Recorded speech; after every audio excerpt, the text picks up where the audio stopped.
All right, so Jan Brett, Hedgie's surprise. Remember, I love Jan Brett because she lets you see ahead of time sometimes what's going to happen and let you make a prediction by looking at the pictures.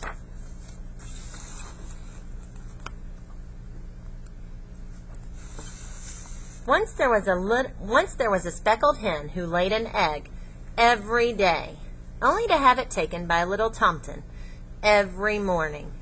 It all started because the tomten got tired of porridge for breakfast. This is a little tomten. Each morning, the rooster crowed as the sun came up, and Henny knew the tomten was on his way. So did the little hedgehog who lived nearby. The tomten always called out to her, "Henny, have you got a little yummy for my hungry, hungry tummy?"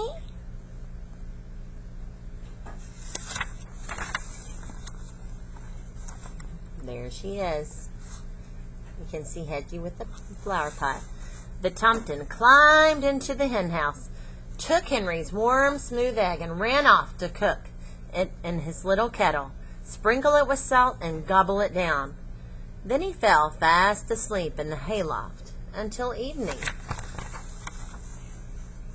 Henny didn't like the tomten taking her eggs, but she put up with it until one morning when she saw Goosey Goosey sail forth, smiling and bowing, with a stream of piping goslings following her. So baby geese, a goose's babies, are called goslings. Aren't they cute? So she's really sad because what does Henny want? She wants her little baby chicks. So there's the tomten sleeping. "Oh my," Henny clucked. "Where did all those little ones come from?" "My eggs are hatching," crooned Goosey Goosey. "Here comes the last one now."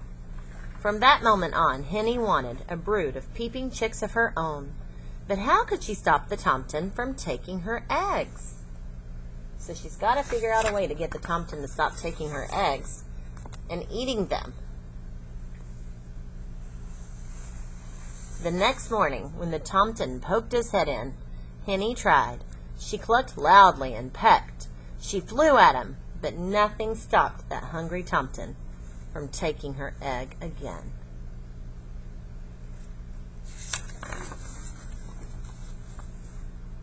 So see, the eggs are out of the nest. Look. She's crying. No eggs, no chicks, no peeping babies. Henny wailed so loudly that she woke up the little hedgehog, her tears pouring down on top of him. "Puffa, puffa, stick, stick," Hedgie went as he crawled out to talk to her. "Poor Henny. I've been watching the tomten take your eggs. I'll help you trick him into stopping."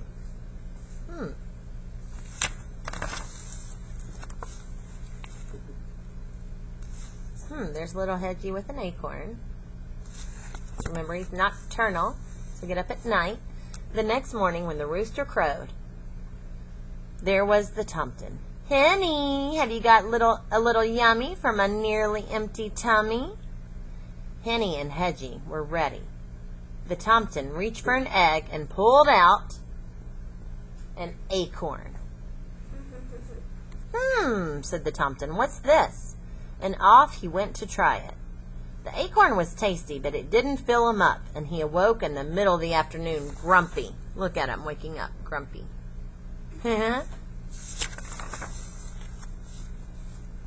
Look. What do you think's going to happen now?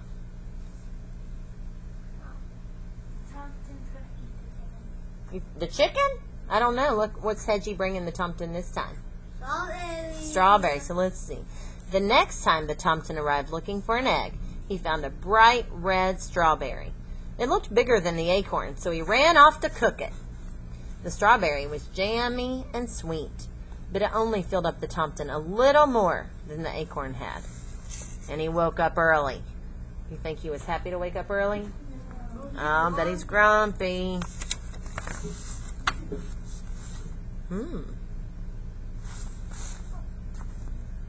The sun had just come up when the Tomten was at the hen house again, his stomach roaring with hunger.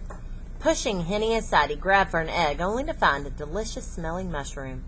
He raced off to cook it, and as scrumptious as it was, he woke up with his little tummy growling for more.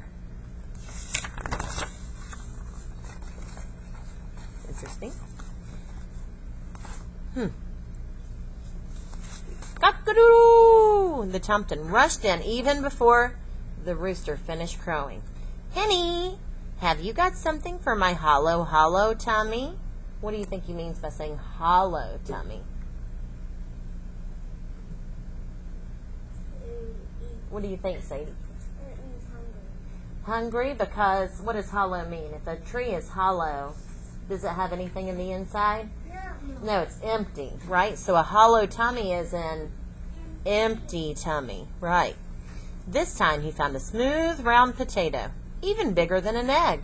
He cooked it quickly, swallowed it down, and went back to his hayloft. He woke up at sunset, only half full. The Tomten had had enough.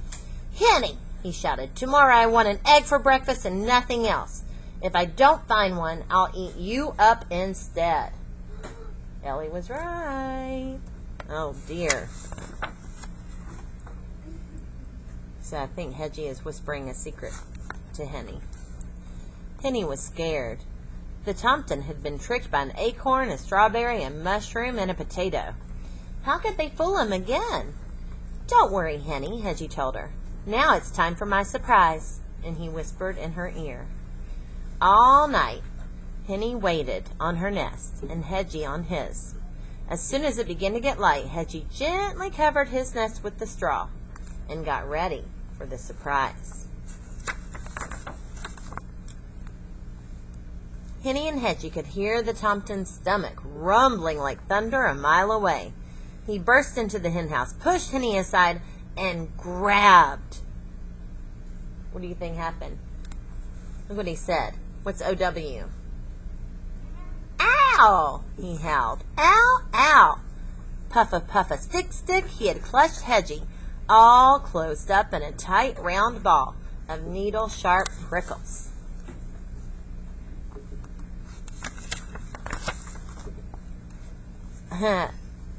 You think he's happy? No. Henny and Hedgie listened as the Tomten ran home, yelling. Thank you, Hedgie, Henny said, looking at her dear friend.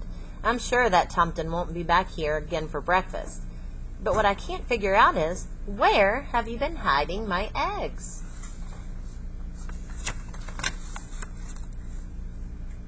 Just then, Henny heard a little peep, then another, coming from Hedgie's nest. She looked over and saw the straw begin to move. 5 baby chicks peeked out of their shells and flopped up their downs. As Henny settled down with her babies nestled around her, the Tomten's mother was in the hayloft making breakfast for her hungry Tomten. Really, that mommy should have been making breakfast all along, huh? And look at those little babes. Hedgie, Hedgie, Hedgie, you are full of surprises, Henny cried as she led her baby chicks out into the sunshine. But the little Tomten didn't hear a word. He was sound asleep, his tummy full of tasty porridge. Did Hedgie's surprise work? Yeah, it sure did. No more taking Henny's eggs.